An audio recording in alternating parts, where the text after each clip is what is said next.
Salut à tous fans de comics, c'est Azura. Pour ce deuxième épisode du Spider-Verse, on va parler d'un Spider-Man pas très sympa. Le genre à vouloir tuer ceux qu'il aime pour qu'ils se retrouvent ensemble dans la mort. On va parler de Poison, le Spider-Venom. Un personnage pas très récent qui apparaît la première fois dans le comics What If Spider-Man The Other numéro 1, sorti en novembre 2006. Un personnage créé par Peter David et par Coy Farm. Peter David, qui connaît assez bien les Spider-Man alternatifs, car c'est lui qui a aussi aidé à créer le personnage de Miguel O'Hara, le Spider-Man 2099. Bon, il n'aura pas créé que ce personnage, car il a aussi aidé à créer Maestro, Hope Summers, ou cet incroyable personnage qui est l'agent Trump. Un perso complètement obscur, qui serait surtout une parodie de Donald Trump. Bref, laissons ce personnage obscur dans les ténèbres, pour plutôt vous dire que le personnage de Poison apparaît dans le jeu Edge of Time, et je crois que c'est tout. Je vous fais confiance si vous me dites qu'il apparaît dans un autre média. Avant de commencer, je tiens à rappeler que je vais parler de Poison, le Spider-Man alternatif d'un autre univers, et non pas de Poison, la race alien présente dans l'arc Venomverse. Bref, concentrons-nous plutôt sur l'histoire de ce Spider-Man alternatif, pas très sympathique. Dans ce monde, Peter Parker ressemble en tout point au Peter Parker de l'univers 616. Cependant, un changement drastique va se produire après la deuxième bataille contre Morlun. Peter va se retrouver confronté à sa part d'araignée, mais au lieu de l'accepter et de revenir plus fort que jamais, ce Peter Parker va au contraire rejeter sa part d'araignée. Un acte qui bloquera sa métamorphose et sa résurrection et laissera un Peter Parker incomplet. De son côté, le symbiote de Venom, sentant ce changement, quitte à McGargan et sortit de la cellule. Venom attaqua les gardes de la prison et prit possession de l'un d'eux pour se rapprocher du cocon de Spider-Man. Une fois assez proche, le symbiote laissa tomber le gardien de la prison et rentra dans le cocon. Une longue lutte mentale s'engagea contre l'esprit de Peter et celle du symbiote. Finalement, le symbiote brisa la psyché du jeune homme. La fusion d'un Peter Parker incomplet et celle du symbiote de Venom créa un être d'une cruauté sans égale.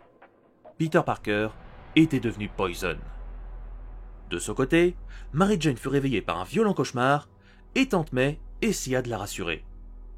Mary Jane lui révéla que ses cauchemars avaient commencé depuis que Peter n'était plus à ses côtés et que ses cauchemars étaient centrés sur le retour de Peter.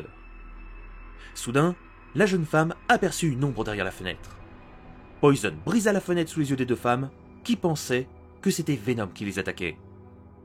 Mary Jane comprit que c'était Peter qui était en face d'elle, mais celui-ci lui révéla qu'il n'était pas Venom, mais quelque chose de plus complet.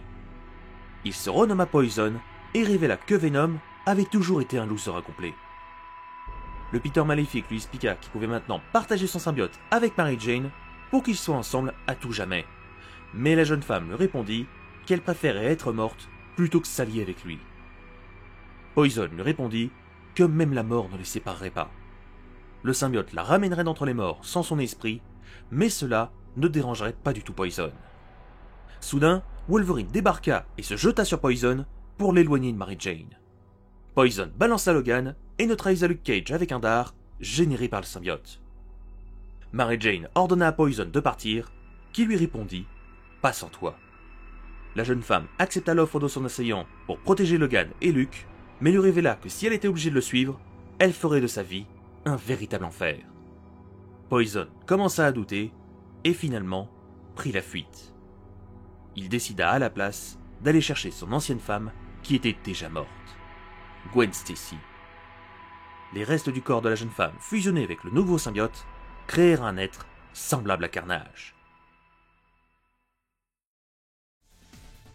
Maintenant qu'on a parlé de son histoire, je vais revenir très rapidement sur ses capacités. Pour une fois, je ne vais pas revenir sur chacune de ses stats, étant donné que Poison est identique à Spider-Man quand il est lié au symbiote de Venom. Même force, même vitesse, même résistance et projection d'énergie, et même talent pour le combat. La seule stat qui pourrait changer, c'est son intelligence. Mais là, on rentre dans le débat du « est-ce qu'être méchant et cruel serait un problème d'intelligence ?»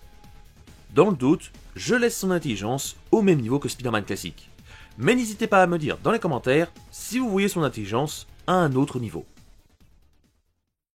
J'espère que ce nouvel épisode du Spider-Verse sur ce Spider-Man maléfique vous aura plu. Et non, comme vous avez pu le voir, tous les Peter Parker ne sont pas des héros au corps pur. Bref, on se retrouve la prochaine fois pour un quiz spécial sur Marvel et DC Comics pour tester vos connaissances. À la prochaine les Comicsvores.